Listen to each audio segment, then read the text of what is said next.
Workers, women, protest slavery and great northern spirit. Proud to be a northerner and proud to stand up for our beliefs. Compassion, humility, pride and human spirit in a time of hardship. The cotton famine. Lancashire's cotton mills.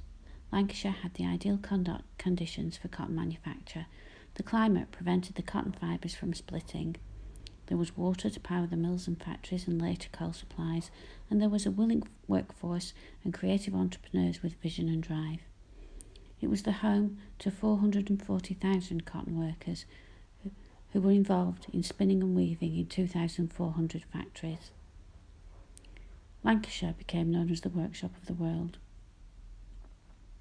The raw cotton was imported mainly from the American cotton fields. The factories in the south of Lancashire spun the threads, and there was weaving of vast cloths, and it occurred in towns in the north such as Blackburn, Darwin and Preston. The cotton from the Lancashire mills supplied about 80% of the world's cotton textiles, and all over the world, cotton textiles became known as Manchester, to be associated with the region where they were manufactured.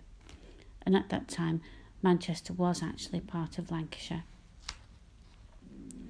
Lancashire and cotton from the States. Lancashire's main source of cotton was from the Confederate States. There was £1.1 billion a year that were being shipped into Liverpool, up the various canals and railways to be processed in the small coal and cotton towns of the region.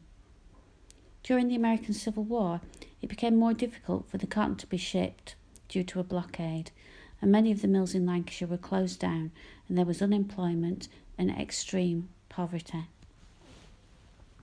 In 1859, Sarah Redmond visited Manchester to talk to the women of Manchester about the abuse of American female slaves. Sarah Redmond was a free African American, and she was one of a number of lecturers who came to Britain to raise awareness of the campaign to abolish slavery in the slave states.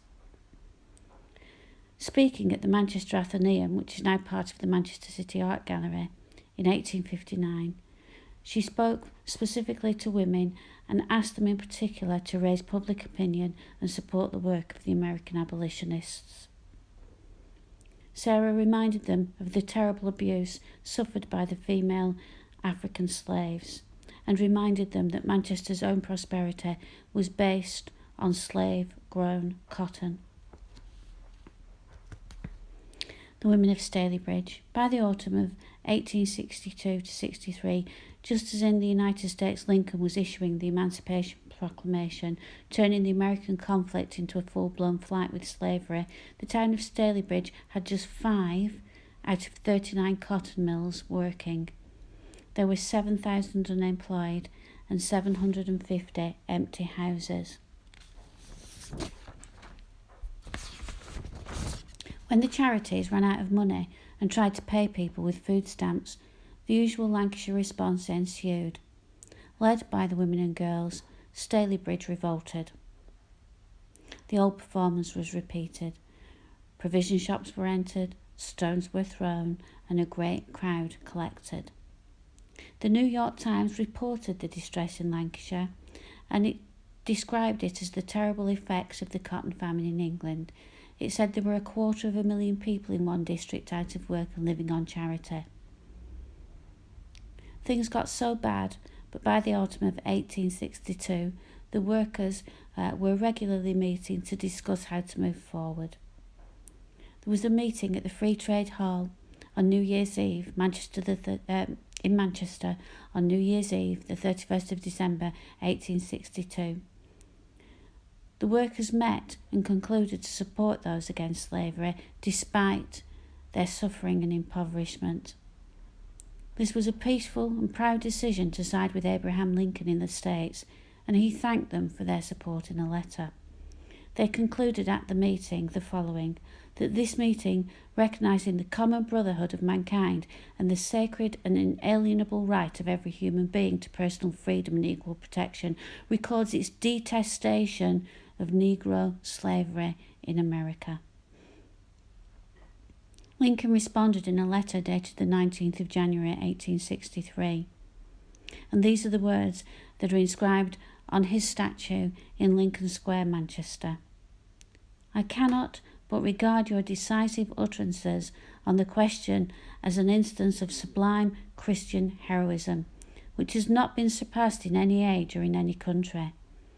It is indeed an energetic and re-inspiring assurance of the inherent truth and of the ultimate and universal triumph of justice, humanity and freedom. Whatever misfortune may befall your country or my own, the peace and friendship which now exist between the two nations will be, as it shall be my desire to make them, perpetual. In return, he offered support from America. Rations were to be sent to support the workers of the North. In February 1863, the George Griswold docked at Liverpool carrying provisions. It was freighted by a New York merchant of the same name.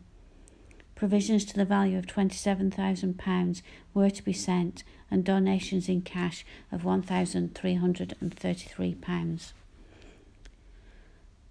When the George Griswold tied up at Liverpool, the men employed in the docks, from the customs officials to the porters, refused payment for their services, and the railways offered the free transportation of the relief.